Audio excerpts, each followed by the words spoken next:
La reine sorcière qui a brisé l'armée coloniale française. En 1899, deux officiers français voulaient chanoines lancèrent une mission de terreur à travers toute l'Afrique de l'Ouest. Leur objectif, c'était de tracer une ligne rouge sur la carte de l'Afrique de l'Ouest, conquérir tout ce qui résiste. Mais sur leur chemin, il y avait une femme, une reine, Saraounia Mangou. Pour mettre un peu les choses dans leur contexte, les Touaregs voulaient piller le village de Saraounia et elle a réussi à les repousser ensuite vers les Fulani qui voulaient convertir son peuple Azna à l'islam. Encore, elle parvint à les repousser. Mais quand il s'agissait de lutter contre l'ennemi commun qui était les colons, Saraounia Mangou a voulu former une alliance avec les peuples Fulani et Touareg, mais ceux-ci ont dit non. Ils ont refusé carrément. Les Fulani, par contre, sont allés jusqu'à ramener la tête, décapiter le messager qu'elle a envoyé et ramener la tête sur un plateau sans même le corps. Avec l'aide de son vaillant peuple dans son petit royaume Aoussa, qui est aujourd'hui dans l'actuel Niger, elle savait qu'elle avait quelque chose, elle détenait quelque chose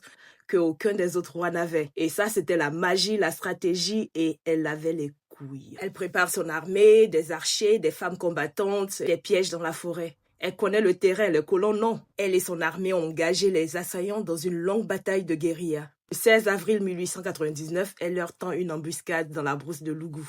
Résultat, les Français tombent dans un cauchemar vert. Ils sont attaqués de partout, ils perdent des dizaines d'hommes, ils brûlent tout ce qu'il y a sur leur passage. Et surtout, ce qu'il faut retenir, c'est qu'elle les a forcés à abandonner leur projet de la soumettre. Les colons l'ont appelée la reine sorcière car elle a utilisé la forêt, la peur, la foi et la ruse. Et toi, pourquoi à l'école on t'a jamais parlé de Saraouina Mangou? Parce qu'elle était une femme, parce qu'elle était africaine ou simplement parce qu'elle a humilié la France? Saraouina Mangou, n'oublie pas son nom.